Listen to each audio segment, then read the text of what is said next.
లోకములో ఉన్నవానికంటే మనలో ఉన్నవాడు గొప్పవాడు. వీళ్ళు తీసుకున్న నిర్ణయం చాలా అద్భుతంగా ఉందండి. కానీ మనం తీసుకోలేం. చాలా సందర్భాల్లో మనం ఈ నిర్ణయం తీసుకోలేం. దేవుడు మాట్లాడాడు, దేవుని మాట మనం పని ప్రారంభం చేయాలా అని మనం తీసుకోలేం నిర్ణయం. ఎవరో ఒకళ్ళు వచ్చి చెప్తారు ఏదో ఒకటి, బాయ్ అట్లా చేసావనుకో ఇలా అయిద్దామోగా, ఇలా చేసావనుకో అలా అయిద్దామోగా, ఏమన్నా అయిందనుకో అప్పుడు ఎలా. ఈ దెబ్బతో మనం నీరసించిపోయి కృంగిపోయి పని పక్కన పెట్టేసి మరలా వచ్చి తలబొట్టు కూర్చుంటాం. అది మనం చేసేటటువంటి పని. ఎందుకంటే లోకంలో మాటలు కొంచెం శక్తివంతంగా ఉంటాయి. అవి మనల్ని బాగా తాగుతాయి. ఎందుకంటే సాతాను కుయుక్తులతో ఉండి వచ్చేటటువంటి మాటలు కదా అయ్యి. కాబట్టి మనం నీరసించిపోయే అవకాశం ఉంటుంది. కానీ వీళ్ళు మాత్రం లెక్క చేయలేదండి. దేవునికి స్తోత్రం. లెక్క చేయలా. పర్వాలేదు, మా దేవుడు చెప్పాడు, మా ప్రవక్తల ద్వారా చెప్పాడు, మా దేవుడు మాకు తోడుగా ఉంటాడు, మేము పని కొనసాగిస్తామని పని ప్రారంభం చేశారంటండి. దేవునికి స్తోత్రం. హల్లెలూయా. చెబుతున్నాను ప్రియ దేవుని సంగమా, ఈ లోకము ఎన్ని విధాలుగా నిన్ను వెనక్కి లాగుతున్నా దేవుడు నిన్ను నడిపించే కొలది నువ్వు ముందుకు వెళ్ళాలి, కానీ వెనక్కి తిరిగి చూడకూడదు. దేవునికి స్తోత్రం. హల్లెలూయా. ఎందుకంటే మనలో ఉన్నవాడు గొప్పవాడు, మనకి మాట ఇస్తున్నవాడు, వాగ్దానం ఇస్తున్నటువంటి వాడు నమ్మదగిన వాడు. ఆయన సహాయం చేస్తూ ఉండగా ఎవరు ఆపలేరు. ఎవరి వలన కాదు. రాజులు కావచ్చు, గొప్పవారు కావచ్చు, అధికారులు కావచ్చు. ఇస్తుంది మాట ఎవరు? వాగ్దానం ఇస్తుంది ఎవరు? దేవుడు. దేవునికి స్తోత్రం. గడి చెప్పండి హల్లెలూయా. తీసుకెళ్ళి పోయండి నీళ్ళు అన్నాడు. ఆడ బాణల్లో ఉంది నీళ్లు పోయమని చెప్పాడు యేసయ్య. నీళ్లు పోయమని చెబితే ఎట్లుంటుంది చెప్పండి. వాళ్ళ చేతుల్లో వాళ్ళే పోసారు ఆ బాణల్లో నీళ్ళను పోసి నీళ్ళను తీసుకెళ్ళి ఏమంటాడేంది? యేసయ్యకి ఏమన్నా పిచ్చి పట్టిందా ఏంది ఇట్ట మాట్లాడతాడు? ఆడుంది ఎవరో తెలుసా? విందు యజమాని. ఆయన దలుసుకున్నాడా? తీసుకెళ్ళి ఆయన లోపల పడేయండి అన్నాడు అనుకో, బయటకు కూడా రారేక. అది అక్కడ ఉన్నటువంటి పరిస్థితి. అటువంటి పరిస్థితుల్లో ఆయన ద్రాక్షారసం కోసం ఎదురు చూస్తుంటే వీళ్ళు తీసుకెళ్ళి నీళ్లు పోసారనుకో జగ్గుల్లో, ఎలా ఉంటుంది చెప్పండి? కానీ ఇటు దేవుని మాట, యేసయ్య మాట, అటేమో విందు యజమాని. ఆడ పరిస్థితులు వాళ్ళకి ఎలా ఉండుంటాయి ఒక్కసారి ఆలోచన చేయండి. మీ చేతులతో మీరే నీళ్లు పోసి ఆ నీళ్ళని తీసుకెళ్ళి ద్రాక్షారసంలాగా వడ్డించండి అని అన్నారు అనుకోండి.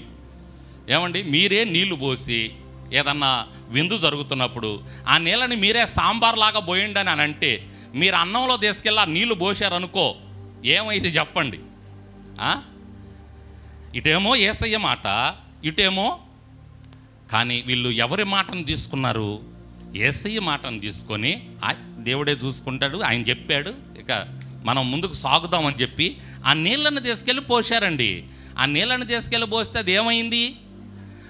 అద్భుతమైన ద్రాక్ష. అంతకు ముందు జబ్బురా ద్రాక్షారసం లాగా ఉందంట, ఇదేమో అద్భుతంగా మంచిగా ఉందంట. దేవునికి స్తోత్రం. యేసయ్య సెలవియ్యగా నీళ్లు ద్రాక్షారసంగా మారిన ఆ ద్రాక్షారసం అద్భుతంగా మంచిగా రుచిగా ఉందంట. ఆ విందు యజమాని ఆశ్చర్యపోయాడంట, ఇదేంది ఎంత మంచి ద్రాక్షారసం పోశారండి. అంటే ఆయన మాటలో ఆ శక్తి ఉంది. దేవుని మాటలో ఆ శక్తి ఉంది. మీరు పని ప్రారంభం చేయండి, ఆయన మాటలో ఆ శక్తి ఉంది. ఆ శక్తి కలిగినటువంటి ఆ మాటను తీసుకొని మనం పని ప్రారంభం చేసామనుకోండి, దేవుడు అద్భుతంగా ఆ పనిని విజయవంతంగా కొనసాగిస్తాడు. దేవునికి స్తోత్రం. ఆ కాలం దగ్గర పడింది, కాలం దగ్గరకు వచ్చింది. 70 సంవత్సరాలు అయింది, కాకూడదు, పని ప్రారంభం చేయాలి. మనల్ని ఎవరు నడిపిస్తారు? దేవుడు ఆ విధంగా నడిపిస్తాడండి. మనం ఒక పని ప్రారంభం చేసినప్పుడు దేవుడు ఆ విధంగా మనల్ని నడిపిస్తూ ఉంటాడు. ఎవరిని వాడుకుంటాడో, ఎలా వాడుకుంటాడో ఆయన వాడుకొని మన పనిని ఆయన విజయవంతంగా నడిపిస్తాడు. దేవునికి స్తోత్రం. హల్లెలూయా.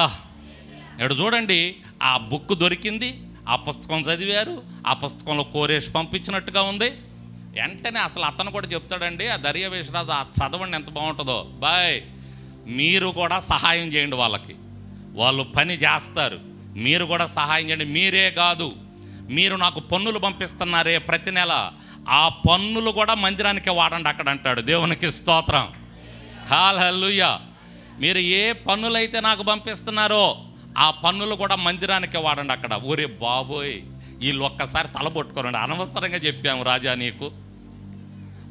అంటే ఎవరు శత్రువులుగా ఉన్నారో ఆ శత్రువుల చేతే సహాయం వచ్చింది చూసారా? దేవునికి స్తోత్రం. నా శత్రువుల ఎదుట నాకు నువ్వు భోజనము సిద్ధపరుస్తావు. ఏ శత్రువులైతే ఆటంకపరచాలని చూశారో ఆ శత్రువుల దగ్గర నుంచే సహాయం వచ్చింది ఇశ్రాయేలీయులకి, జెరుబ్బాబేలుకి, అక్కడ ఉన్నటువంటి వ్యక్తులకి. దేవునికి స్తోత్రం. హల్లెలూయా. కాబట్టి ప్రభునంతులరా, నేను చెప్తున్నటువంటి విషయం ఏంటంటే, దేవుడు మనల్ని అద్భుతంగా నడిపిస్తాడు. ఆయన మాటని తీసుకొని ఆయన మాట ప్రకారం మనం ముందుకు సాగితే అద్భుతంగా దేవుడు కార్యాలు జరిగించి మనల్ని నడిపిస్తాడు. మన జీవితంలో, మన కుటుంబంలో అద్భుతంగా మార్గాలు సరళం చేసి అద్భుతంగా నడిపించే దేవుడు మన దేవుడు. ఆయన మాటను తీసుకోవాలి. ఆయన మాట ప్రకారం మనం విశ్వాసం ఉంచి, ఏమాత్రం విశ్వాసం సడలనీయక ప్రార్థన చేసుకుంటా ఆయన మాట ప్రకారం మనం ముందుకు వెళితే తప్పకుండా దేవుడు తన కృపలో మనల్ని నడిపిస్తాడు. ఏ విధంగా ఎవరిని వాడుకుంటాడో మనల్ని మన జీవితాల్లో ఆ విధంగా వారి ద్వారా ఎవరి ద్వారా అయితే మనకు సహాయం రావాలో వారి ద్వారా మనకు సహాయం ఇప్పిస్తూ, మనకి ఏ విధంగా అయితే మన పని విజయవంతం కావాలో ఆ విధంగా విజయవంతంగా మనల్ని నడిపిస్తూ, ఆయన నామానికి మహిమ వచ్చే విధంగా మన చుట్టూ ఉన్నటువంటి బిడ్డలు ఉన్నారు చూసారా, ఎవరైతే శత్రువులుగా ఉన్నారో, ఎవరైతే పని ఆటంకం చేయాలనుకుంటున్నారో, ఎవరైతే మనల్ని ఎగతాళి చేస్తున్నారో, ఎవరైతే మనల్ని హేళన చేస్తున్నారో వారందరి ముందే మనకు విజయం వచ్చి వారి నోటి మీద చెయ్యి వేసుకునే విధంగా మనల్ని నడిపిస్తాడు ఆయన. దేవునికి స్తోత్రం. హల్లెలూయా. అటువంటి గొప్ప కార్యాలు జరిగించే దేవుడు. ఆ దినాల్లో జెరుబ్బాబేలు, ఎజ్రా, ఎస్తేరు, నెహెమ్యా, అగ్గై, జకర్యా వీరి కాలములో కార్యాలు జరిగించిన దేవుడు నేడు దినాన నిన్న నేడు నిరంతరం ఏకరీతిగా ఉన్న దేవుడు మన జీవితాల్లో కూడా కార్యం జరిగిస్తాడు. నిరీక్షణతో ఉందాం, దేవుని మార్గంలో వెళ్దాం, వెనక్కి తిరిగి చూడొద్దు, వెనక్కి వెళ్ళొద్దు, విశ్వాసంలో సడలిపోవద్దు, నిరీక్షణను పోగొట్టుకోవద్దు. దేవుని మీద నిరీక్షణ కలిగి ఆయన పట్టుకొని ప్రార్థన చేసుకుంటూ ముందుకెళ్ళండి. దేవుడు తప్పకుండా గొప్ప కార్యాలు జరిగిస్తాడు. ఎంతమంది నమ్ముతున్నారు? హల్లెలూయా, హల్లెలూయా.